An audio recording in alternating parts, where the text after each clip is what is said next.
Double honors to the elder apostles and elder bishops of GMS, including the elder that came before them, that taught us his truth. Shalom and salutations to all the brothers out pushing the word of truth and in sincerity, the hopeful elect tabernacle of David. Shalom and salutations to all the Akwak listening and learning, being a pillar of rest. All right, so it's just a quick video going into the famine of the word, right? And the stiff neck and hard head Jakes. All right, so I just chose a quick video to show, right? Jake ain't trying to hear, right? Now, this is some Edomite who's trying to disparage, the teachers out there. Not even sure what camp this is, but they're out there doing, they're answering the call, right? Look like a long garment there. That's a good thing. Anyway, interaction between the Jakes, and the devil is coming to try to steal away the word. That's expected. But Jake is hard head, right? And we're in the time that the men are not going to be out here anymore. So let's watch this real quick. We'll get some precepts. What's the purpose of this? What's the purpose? Like, are we recruiting?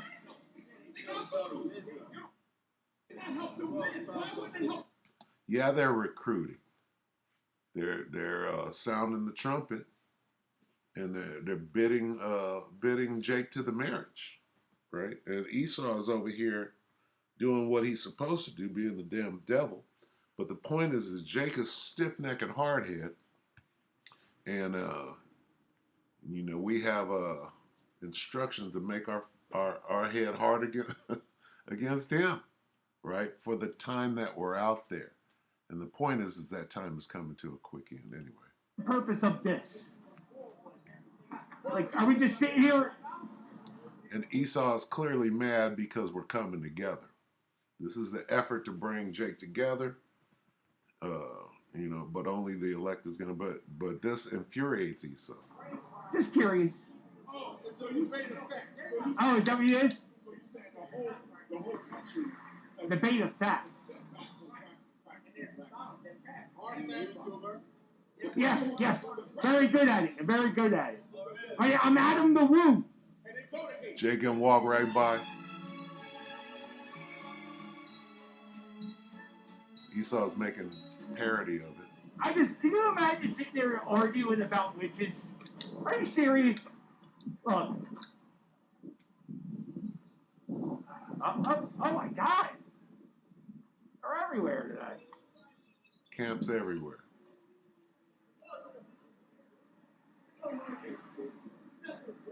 Huh. It's stiff-necked Jake. That's crazy. Stiff-necks. Hebrew Israelites? No, you're on the street. You're on the public street, so stop it with that. Are you guys all together? Like, there's the guys down the street. No, I'm just curious. When you come out of your face and you say, "Oh, this is the public street," guess what? Yeah. The nigga comes out of me. That's not nice. We don't want that to happen. I'm not trying to hear anything like that. Okay. Because some of these people here, you don't know if they committed crime and don't want to be seen or not. Well, they shouldn't be on the public street because there's cameras here and there. Yeah, but they're not. Okay, so anyway, the point is that Jake is out there warning the people, right? And Jake don't want to hear it, all right? Jake don't want to hear it. And you only got 2 seconds left to hear it. Anyway, we're going to go into redundancy because you got to be redundant with Jake, right? While there's still time, while the men of the Lord are still out there. So, let's see. That's the family. Let's go to Deuteronomy. Okay, these people. Jake is the worst.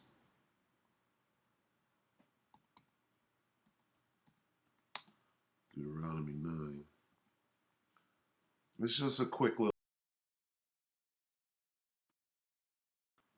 There we go. We got it. Okay, come on. Deuteronomy 9, verse 6. Okay. Understand, therefore, that the Lord thy power giveth thee not this good land to possess it for thy righteousness. And here's the point. For thou, and this is the Most High telling him, right? For thou art a stiff-necked people, right? Jake is hard-headed, okay, and stiff-necked. So and the point of this video is, if it seems repetitive and we're doing the same video over and using the same precepts, there's a reason why. Let's establish that reason, okay? NIV, for you are a stiff-necked people. Stubborn, stiff-necked. What does it mean, stiff-necked? Stubborn, hard-headed, okay? Stiff-necked. You're a roughneck, stiff-necked, impossible to deal with. The Most High sent us out, right, to people that are impossible to deal with. So it's okay. Do you have to use the same precept over and over and over? We're going to find out. Stiff-necked, all right? Stubborn, stiff-necked. Okay. Hard,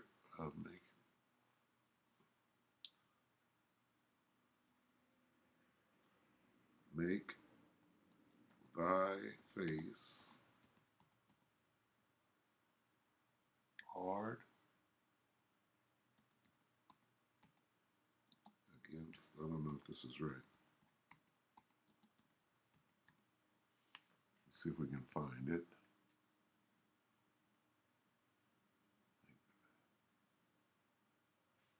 This is it. Okay, Ezekiel 3 and 8. I might have to read up a little. Let's look at 7. Start at 4. Ezekiel 3 and 4, and he said unto me, Son of man, go. There it is right there. Son of man, do what? Go. Get thee unto the house of Israel, and speak with my words unto them. For thou art not sent to a people of a strange speech and of a hard language, but to the house of Israel, not to many people of a strange speech and of a hard language, whose words thou canst not understand. Surely, had I sent thee to them, they would have hearkened. The Most High would have sent you to anybody else unto thee. Why? Why will they not? For they will not hearken unto me, for all the house of Israel are impudent and hard-hearted. Behold, I have made thy face strong against their faces, and thy forehead strong against their foreheads. And that means you are hard-headed as hell, and we got to be just as hard-headed, right?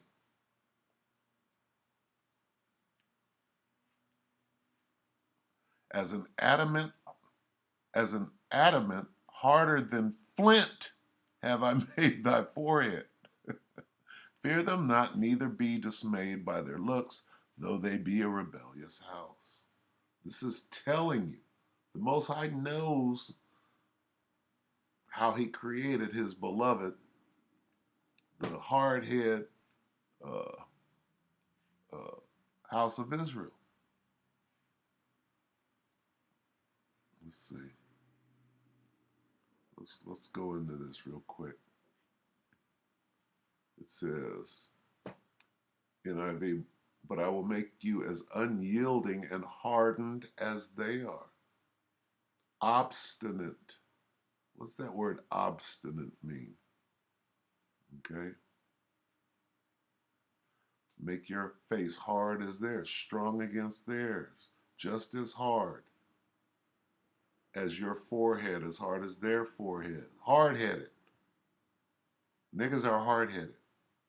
Obstinate. What does the word obstinate mean? Look at this.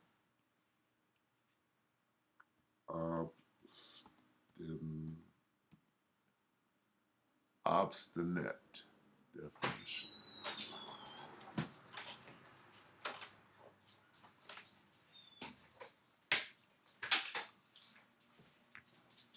Did you see Issachar right there? Let me see. You see Ishakar? Anyway, Slovakia.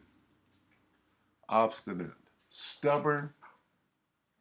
Let's see. Stubbornly refusing to change one's opinion or chosen course of action despite attempts to persuade one to do so. What are we doing? We persuade them with fear. What is it? We persuade men. Let's get that. Okay, because this is what we're out there doing. Jake is obstinate. Let's get that. We persuade men. Okay, 2 Corinthians 5 and 11. Knowing therefore the terror of the Lord, we persuade men, but we are made manifest unto the Most High. And I trust also are made manifest in your consciences. The terror. See, we fear the Most High. We don't fear a hard-headed. We know that our job is a tough one because we're going out to Jake. All right? You have to tell a nigga 15 times. Where was that at? Obstinate. Despite attempts, several attempts to persuade one to do so. All right? Stubbornly refusing to change one's opinion or chosen course of action despite attempt to persuade one to do so. Yahushua had to tell Peter, right? How many times? Okay? Ezekiel 2 and 4. Let's get a couple more, we'll go to Peter.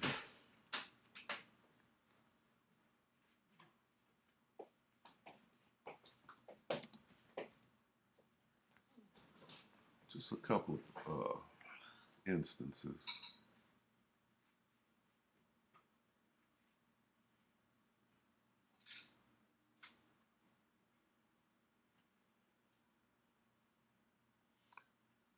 Over and over again, right?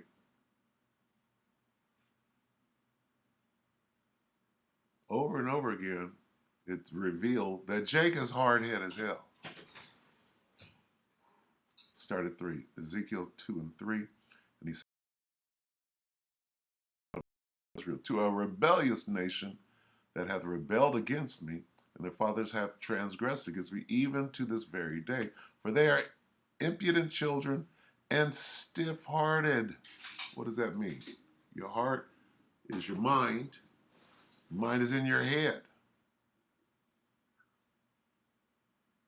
Okay?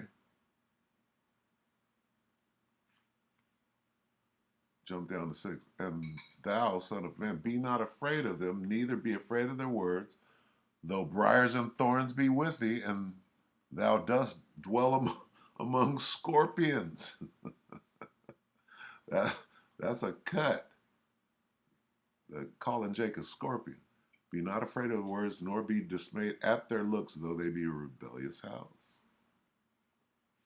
They are most rebellious. Okay? So Jake ain't going to listen to you. 2/3 ain't going to listen to you. But go out there, say it 15 times, use the same precept over and over. All right? Stiff neck. Let's go to John. I'm going to go ahead and close. John 21. And let's start it like, okay. Yahushua reinstates Peter. All right, now watch this, because this is saying something. So when they had dined, Yahushua saith to Simon Peter, Simon, son of Jonas, lovest thou me more than these? And he saith unto him, Yea, Lord, thou knowest that I love thee. He saith unto him, feed my lambs. You got to tell a nigga how many times. There's one. He said to him again the second time, Simon, son of Jonas, lovest thou me? He said unto him, Yea, Lord, thou knowest that I love thee. He said unto him, feed my sheep. There's two if you're counting. He saith unto him a third time, Simon, son of Jonas, lovest thou me? Peter was grieved because he said unto him a third time. Okay, and the point is this. When you use the precepts, you say, you use the same precept over, you say the same thing over and over. Here's Yahweh Shai saying the same thing over and over. It's called redundancy. Okay? In order to get Peter's attention uh, to show how important this is, got to say it over and over and over. Okay? That's the point. The point is redundancy, right? Because niggas are hardhead and stiff-necked. You got to say stuff over and over and over, right?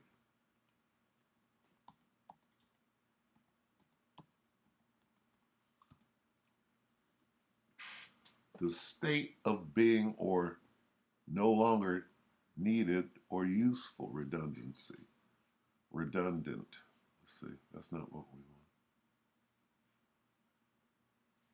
The inclusion of extra components which are not strictly necessary to functioning in the case of failure in other components. Not so much that, but the extra components are saying things over and over. The quality or state of being redundant. So let's get redundant, right? A system, redundancy is a system design in which a component is duplicated, saying things over and over. So if it fails, there will be a backup. You have to say things, let's get redundant.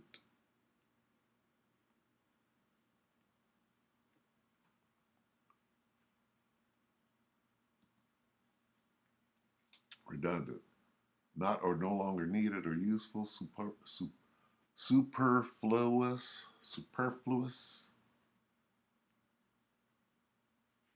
That's basically saying the same thing. Here it is right here.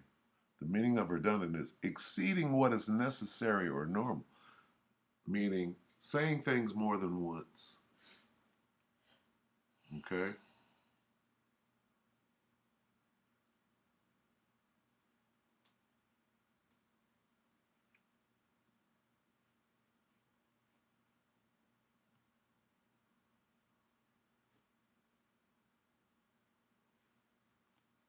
Characterized by verbosity or unnecessary repetition in expressing ideas. Okay? Excessive, repetitive. Okay? Exceeding what is necessary. Okay? Saying things over and over. Here's an example of that. Coming from the Lord. Okay? Peter was grieved because he said unto him a third time. You got to put it in a nigga's head so that he understand the magnitude of what's being said. Feed my sheep. Okay, so if this nigga be saying use the same precepts of, well, there's a reason why. Why? Because niggas are hard-headed and stiff-necked. Okay, and here's the point. We were sent, right, to do this, to get your blood off of our hands, and then what? Then we're done. Then it's hunting season. Okay? We're going to close on Amos. All right? We're almost out of here. Amos 8 and 11. Behold, the days come, saith the Lord, power, that I will send a famine in the land. Not a famine of bread, nor thirst for water, but of hearing the words of the Lord. Okay? The famine of the word. You know we're close because what? Niggas are, doing what niggas do. All right? This ain't going to be out there no more. We're going to pack it up. All right? Fishing season is almost over. All right? So with that, hang in there. We're almost out of here. All right? And redundancy is the key. Right? What would Yahushua do? He would say it 3 times to get a nigga's attention. All right? So with that, we hope that the elect were edifying you, brothers and few sisters, with that. Shalom.